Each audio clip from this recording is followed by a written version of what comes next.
Welcome back to this next video in which we are discussing coronary artery disease.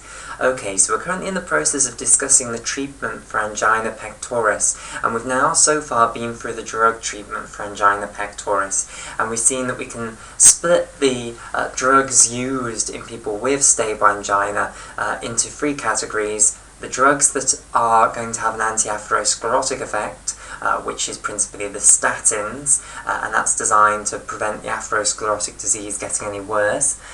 Secondly, the anti-anginal drugs, these are designed to actually relieve the angina. And remember, the angina is the crushing chest pain that these people with coronary artery disease get whenever they exert themselves to a certain level.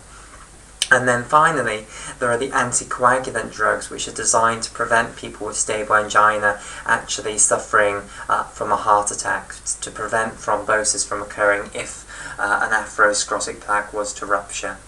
Okay, so what we're now going to consider is the more invasive surgical treatments that can be given to try and revascularize the heart. Specifically, they're going to try and restore blood flow, normal blood flow, to the area of the heart that is affected by the atherosclerotic lesion.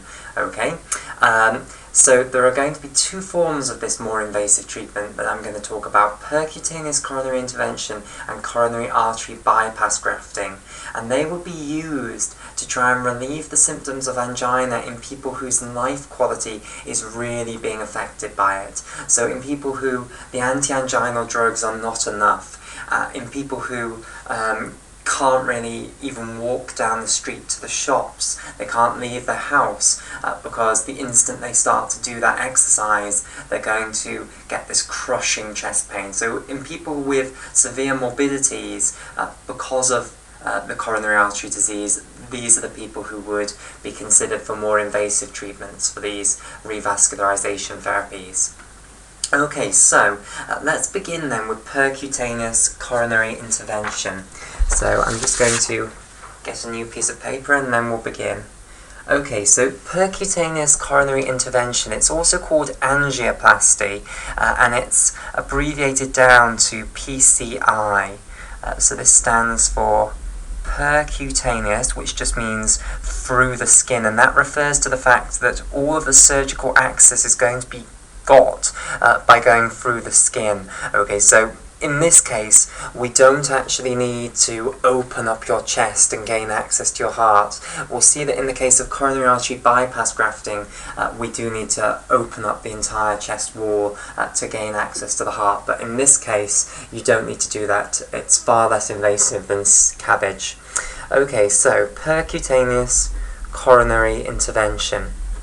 Okay, so the basic principle here is that we are going to go in through either the femoral artery in the leg or the radial artery in the arm. Generally, it's through the femoral artery in the leg. And once again, we're going to go up to the coronary circulation. So we're going to follow the artery. So if we're going in through the femoral artery, we'll go up into the aorta, we'll follow the aorta right round and then gain access to the coronary blood vessels. And then what we're going to do is we're going to try to open back up the stenosed coronary artery. And the way we're going to do this is we're going to insert what's called a stent. And the principle of a stent is that it's a wire mesh or a wire cage that is going to hold the blood vessel open. So let me try and explain this to you. So firstly, let's have the idea of what a stent is firmly in our mind. So a stent, I'll draw a little picture of what a stent might look like. So it's a little wire meshwork like this, a wire tube, okay, where you've got lots of wire here. So I'll draw the wires of the stent like so. Okay, so these are the wires that it's made up of. And the idea is that we're going to insert this into the coronary artery that is currently stenosed due to the atherosclerotic plaque, and that this can push the wall backwards, and that it will therefore hold the blood vessel open and will have normal blood flow back through that blood vessel. Okay, that's the principle of what we're going to do with a stent. So how do we actually implant one of these stents into the stenosed coronary artery? Well, let's just draw a little picture of this. So if I firstly start by drawing the stenosed coronary artery, so let's say here is my coronary artery with the atherosclerotic plaque here. Okay, and like so. What you do is you start off with the stent unassembled, okay, and it's not in this final state where it's got a large lumen through the middle. Instead, it's sort of in a collapsed state, and what you're going to do is you're going to blow a balloon up in the middle. So if I draw a picture of this, what you'll start off with is a balloon in the middle, like so, and then the stent will be in a collapsed state, so it'll be with the wires not stretched out yet, so it'll be like this. Okay, so it'll be much smaller than its final state is going to be. Okay, and the wires won't be in their stretched out positions yet, like so. So here's the stent in its unassembled state, okay, with a balloon in the middle.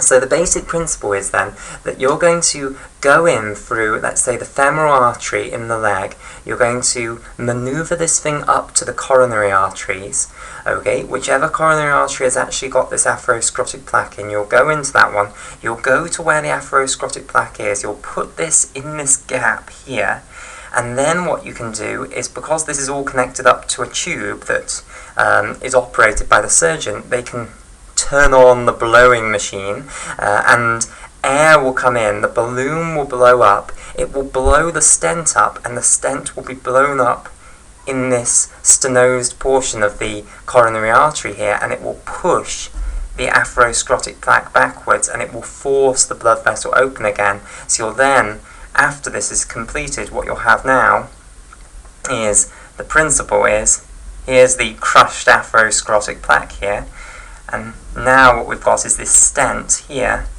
holding the blood vessel open. So here is this wire stent, and the idea is then that that's going to return blood flow to normal in this coronary artery. Okay, so that's the principle then of percutaneous coronary intervention, that you put in this stent, which is just going to push the atherosclerotic plaque backwards, and then you're going to return normal blood flow to the portion of myocardium supplied by that coronary artery. Now, of course, after having this procedure done, you are at huge risk of thrombosis occurring on the stent. So firstly, the stent could be thrombogenic. In addition, of course, you're going to damage the blood vessel when you do this. Unavoidably, you're going to damage some of the endothelium over the atherosclerotic plaque. So most likely you're going to get some of the molecules which are thrombogenic exposed to the contents of the blood, such as collagen.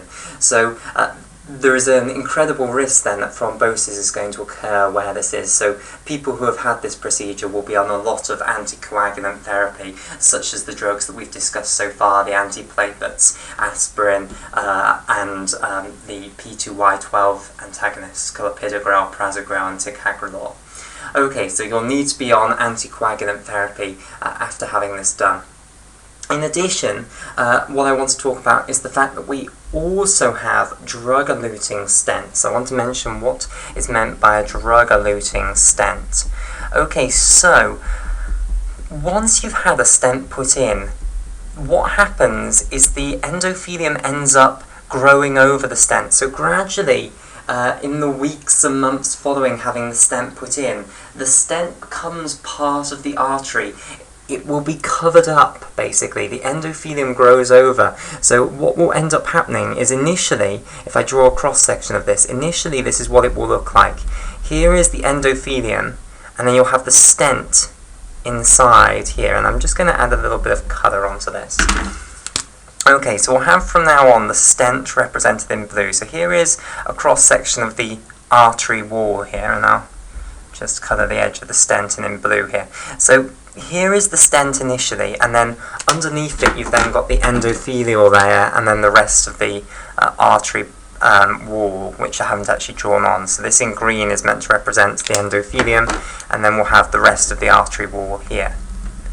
Okay, like so. So initially the stent is obviously inside the lumen of the blood vessel, but then, as I say, in the weeks and months following having this stent inserted, what will happen is the endothelium will grow over the stent, so that the stent becomes incorporated as part of the blood vessel wall. So what this will turn into is something that looks more like this. So I'll start by drawing the stent this time. So here is the stent, and now the endothelium and basement membrane are going to be over the top of the stent now.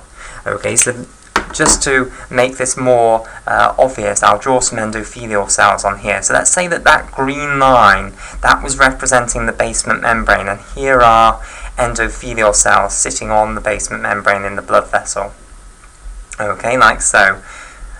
So what's going to happen is the endothelium, the endothelial cells in the basement membrane are going to end up over the top of the stent, and the stent will end up in the subendothelial connective tissue. So if you remember the layers of the tunica intima of an artery, you have the endothelial cells sitting on their basement membrane. Underneath the basement membrane you have a layer of connective tissue known as the subendothelial space, which is where the atherosclerotic plaque forms. Underneath that you have the internal elastic lamina, which demarcates the edge of the tunica intima, and underneath that you have the tunica media where the smooth muscle cells are. Then outside of that the external elastic lamina, and then after that the tunica adventitia, the outer connective tissue. So what's going to happen to the stent then is it's going to end up in the subendothelial connective tissue. So now what's going to happen is here is the basement membrane like so, okay, in green here. And then on top of the basement membrane we'll have the endothelial cells. So in the weeks and months following having the stent implanted, this is what happens. And this is very, very helpful actually, that the stent becomes part of the blood vessel, because this means that actually the severity of the risk for thrombosis occurring over the stent goes down as this occurs, because of course now that the stent is nicely concealed by the endothelium, it's covered from the contents of the blood, so you don't anymore have the risk that thrombosis is going to occur on top of the stent. So it hugely reduces the risk that thrombosis is going to occur over the stent that's occurring. So the level of anticoagulant therapy that these people who have had this procedure done need to be on can go down as the stent gets incorporated into the blood vessel wall in this way. However, that's brilliant. However, there is a problem, and the problem is that it doesn't always happen this way. In some people, what happens is the endothelium goes a little bit mad. Well, not necessarily the endothelium, the covering of the stent by the tunica intima goes a little bit mad, and this is what's known as neo-intimal hyperplasia. So what can happen is called neo-intimal hyperplasia, and this can result in reocclusion of the blood vessel where the stent has actually occurred. Now let me just explain what's going to happen in neo-intimal hyperplasia. So I've described how the stent is incorporated into the subendothelial space of our arterial blood vessel over time. Now what can actually happen in some people, but not all people, is the intima can proliferate and cover up the stent more than this. Okay, and indeed what actually happens in some people in response to the stent being in the blood vessel is that lots of the smooth muscle cells from the tunica media, so from the outer layer of the blood vessel, well, from an outer layer of the blood vessel wall, from the intima. So I'll just actually draw on the different layers of the blood vessel wall, this will help. So here let's just draw on the internal elastic lamina. So this is the ideal thing to happen here, this picture. We've got the basement membrane now over the stent and the endothelial cells there. We've got the stent nicely contained within our subendothelial connective tissue, which I'll colour in here in yellow. Then we'll have the internal elastic lamina here in orange, like so, and then outside of that you'll have the smooth muscle cells, the tunica media here. Outside of the tunica media then of course you'll have the external elastic lamina, and then of course the tunica adventitia. So I'll put on the external elastic lamina again here in orange, so the elastic laminas are shown in orange, and then the outer there is just the tunica adventitia. That's the ideal thing to happen, that the stent ends up in the subendothelial space. However, what can happen is neo-intimal hyperplasia, and in this case what happens, for reasons that aren't completely understood, is that smooth muscle cells from the tunica media migrate into the subendothelial space in a way very reminiscent of what happens in atherosclerosis. They then start dividing, so they proliferate, and again they take on properties similar to fibroblasts. They synthesize a lot of connective tissue, and this results in a massive increase in the size of the subendothelial space. Okay, and when you get this massive increase in the size of the subendothelial space, because smooth muscle cells are coming into the subendothelial space and starting to synthesize connective tissue, that new tunica intima is known as the neointima. So remember, tunica intima is the endothelial cells, the basement membrane, the subendothelial space, and the internal elastic lamina. And what's meant by a neointima is these smooth muscle cells coming into the subendothelial space and synthesizing lots of connective tissue. Okay? So, in neointimal hyperplasia, this is the response that the stent's arrival, or the stent's placement in the blood vessel, elicits. It causes the production of a massive neointima, okay, known as neointimal hyperplasia. And you can imagine that this is just going to push inwards and inwards and inwards. So if you expand the subendothelial space enough, it's just going to continue encroaching on the lumen. Okay, so the endothelium is just going to go inwards and inwards and inwards as the subendothelial space enlarges, and this can actually lead to then stenosis of the blood vessel, restenosis of the blood vessel as it's called. So this is a response that is not good to stents. We like this, where the stent gets covered by the basement membrane and then the endothelial cells. We don't like neointimal hyperplasia, where you produce a massive great neointima. Okay? So this is why we now have drug-eluting stents, because they are capable of preventing neointimal hyperplasia.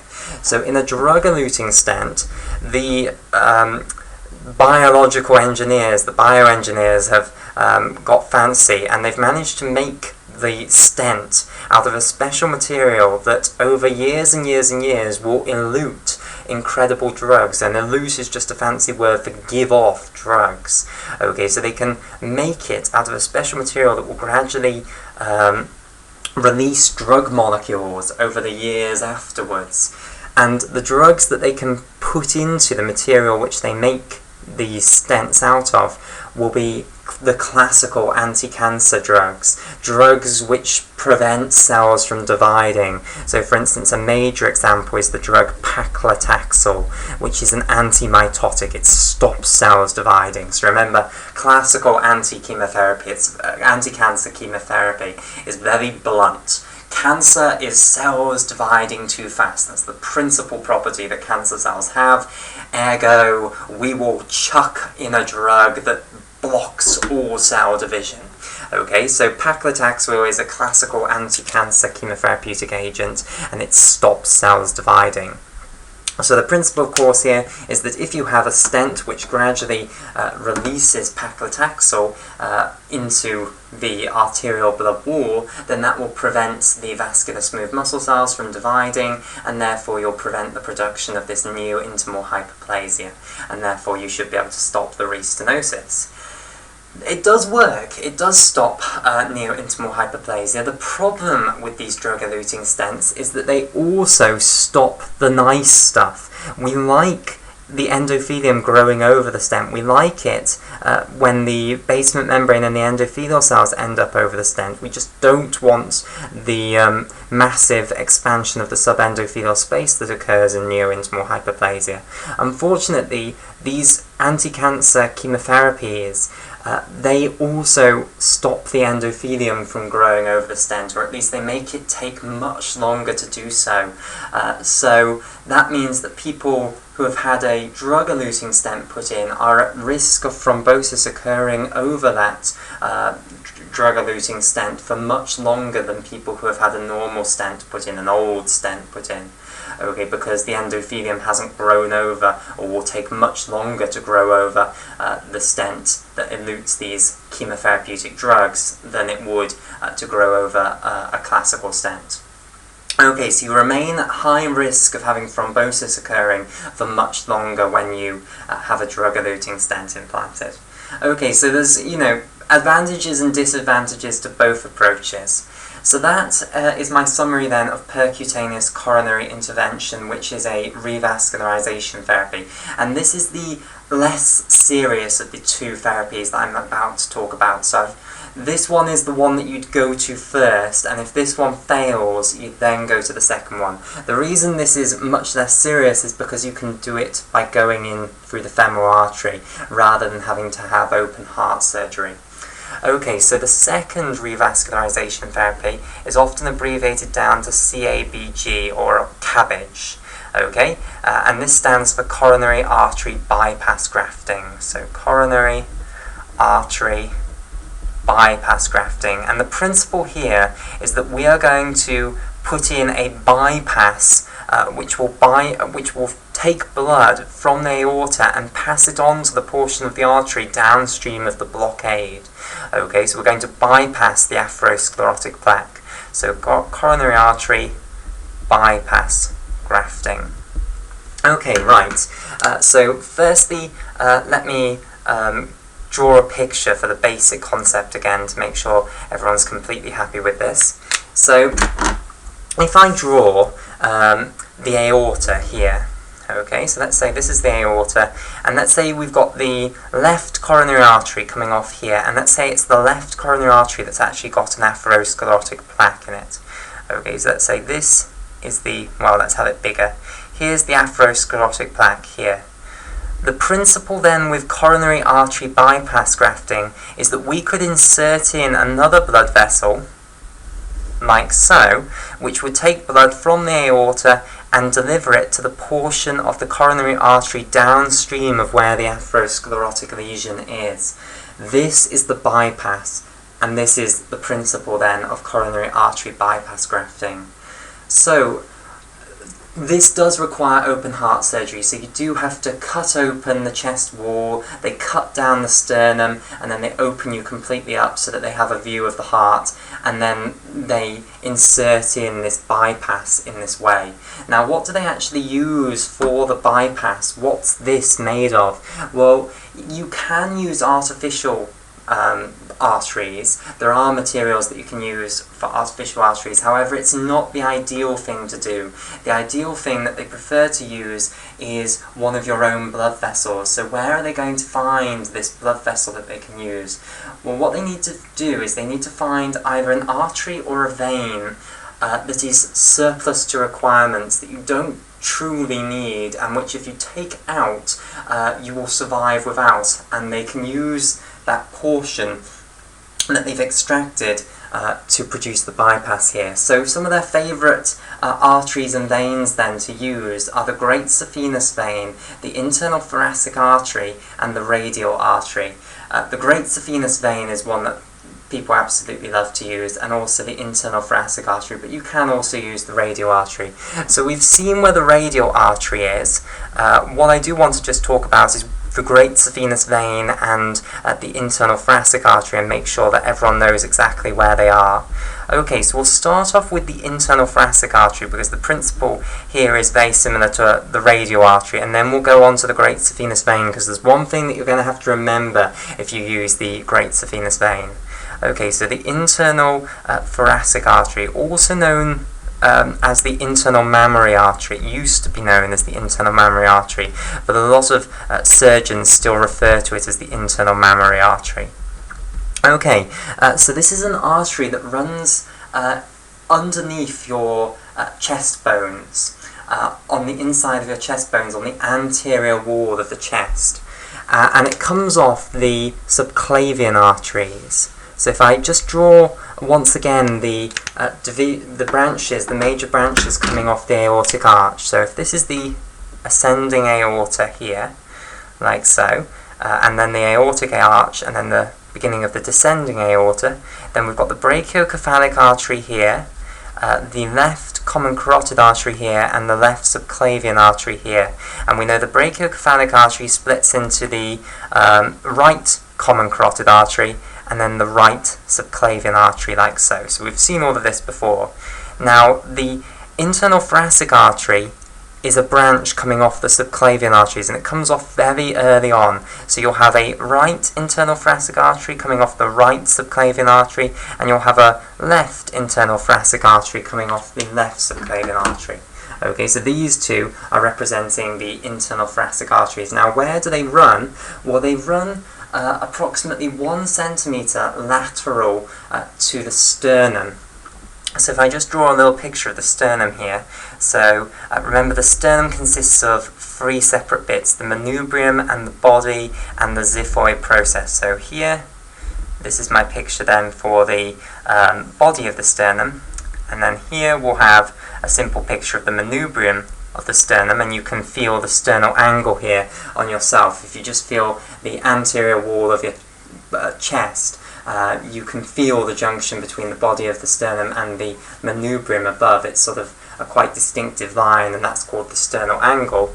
And then there's a little portion at the bottom known as the xiphoid process, or the xiphi-sternum. Okay, so off, of course, the sternum will come the different ribs. You'll have the first rib coming off up here, you also have the clavicle coming off the manubrium, then the second rib sort of here. I'll just draw a little bit of this. So this is the first rib coming off the manubrium, then the second rib coming off at the sort of the junction between the manubrium and the body of the sternum here, and you can follow this on.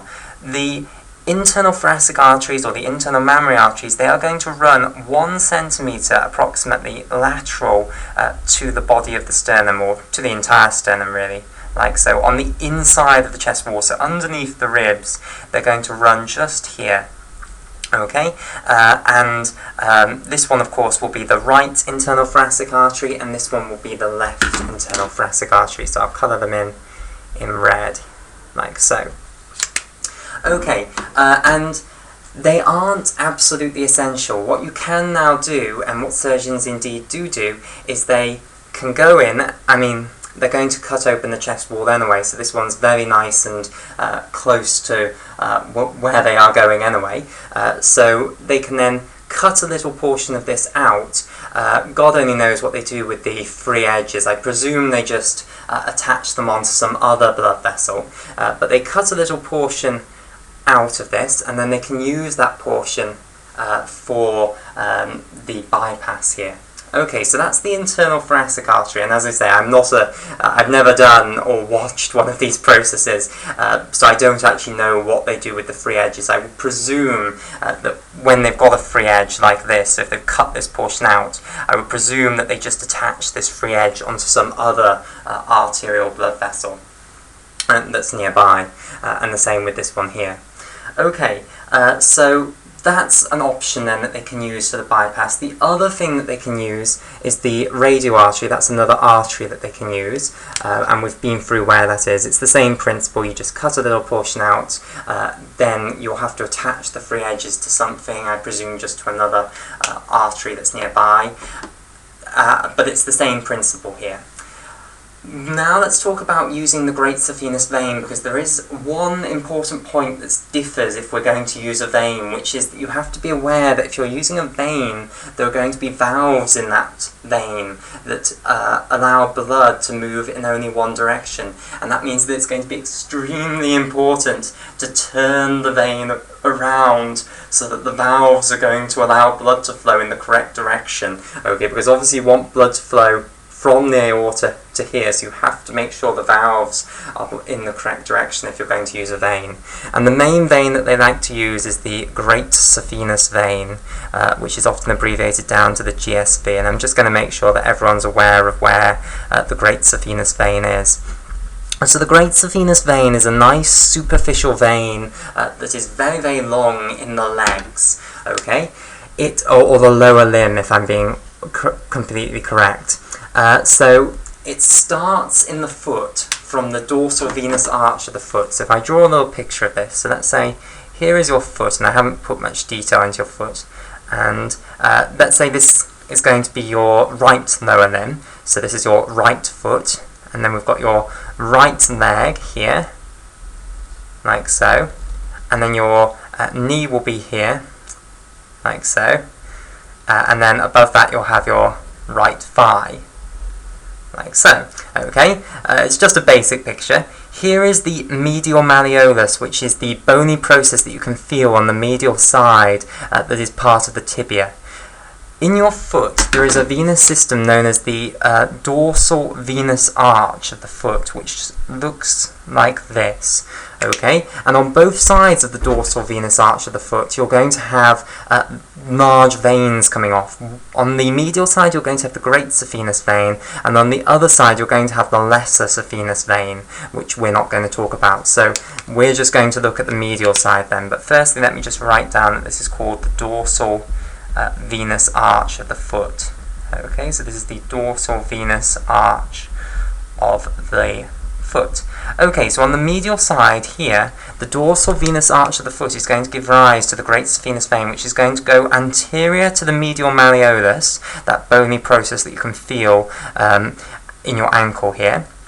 And often you can palpate the great saphenous vein, and you can see it going in front of the medial malleolus. So this is a good place if you're actually trying to look for it.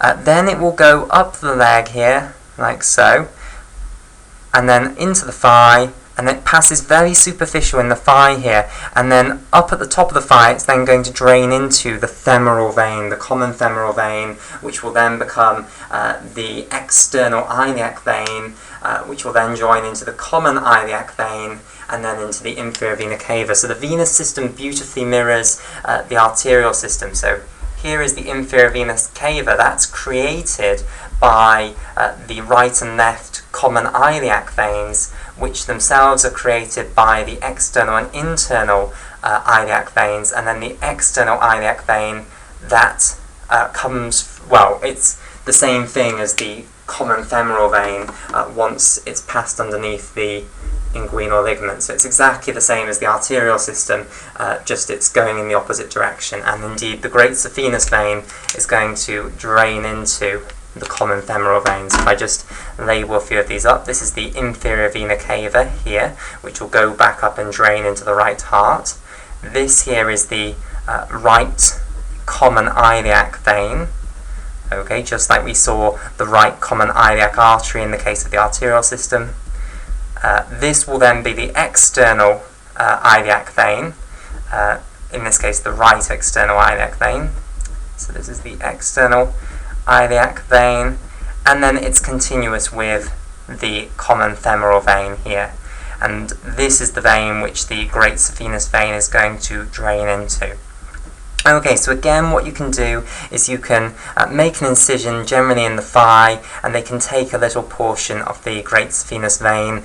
They will attach the free ends onto some other blood vessels, and losing this vein doesn't usually damage your blood drainage in the leg.